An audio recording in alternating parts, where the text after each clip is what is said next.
Hari ke-16, Injil Lukas pasal 16.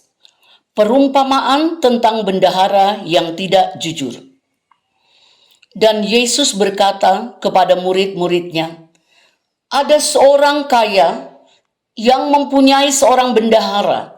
Kepadanya disampaikan tuduhan bahwa bendahara itu menghamburkan miliknya.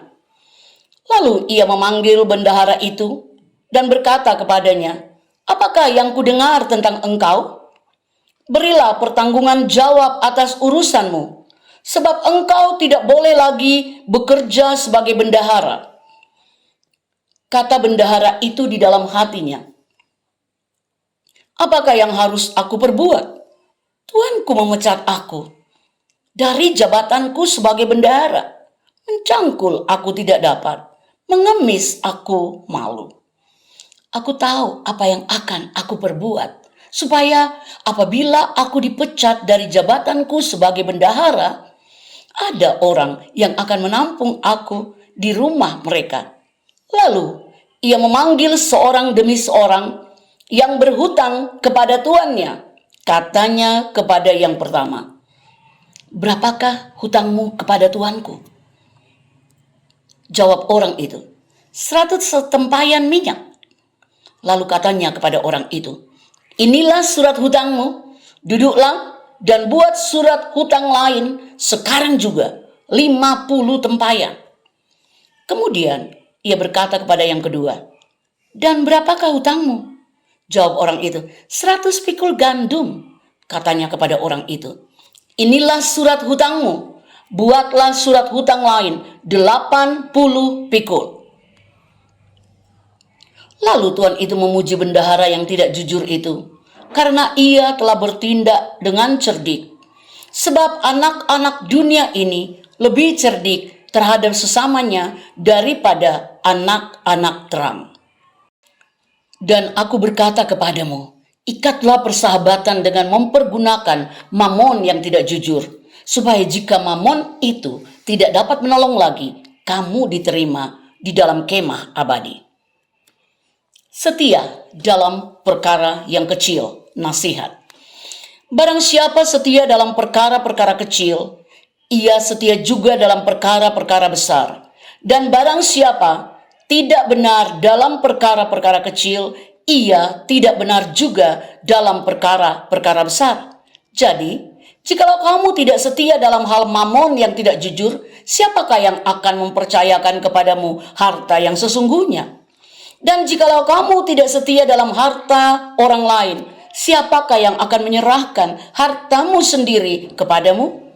Seorang hamba tidak dapat mengabdi kepada dua tuan, karena jika demikian, ia akan membenci yang seorang dan mengasihi yang lain, atau ia akan setia kepada yang seorang dan tidak mengindahkan yang lain.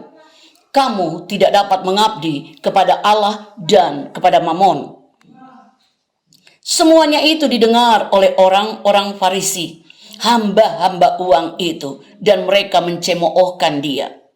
Lalu ia berkata kepada mereka, kamu membenarkan diri di hadapan orang, tetapi Allah mengetahui hatimu. Sebab apa yang dikagumi manusia dibenci oleh Allah. Hukum Taurat dan kitab para nabi berlaku sampai kepada zaman Yohanes, dan sejak waktu itu kerajaan Allah diberitakan dan setiap orang menggagahinya, berebut memasukinya. Lebih mudah langit dan bumi lenyap daripada satu titik dari hukum Taurat batal. Setiap orang yang menceraikan istrinya lalu kawin dengan perempuan lain, ia berbuat zina. Dan barang siapa kawin dengan perempuan yang diceraikan suaminya, ia berbuat zina. Orang kaya dan Lazarus yang miskin. Ada seorang kaya yang selalu berpakaian jubah ungu dan kain halus. Dan setiap hari ia bersukaria dalam kemewahan. Dan ada seorang pengemis bernama Lazarus, badannya penuh dengan borok, berbaring dekat pintu rumah orang kaya itu. dan ingin menghilangkan laparnya dengan apa yang jatuh dari meja orang kaya itu. Malahan anjing-anjing datang menjilat boroknya.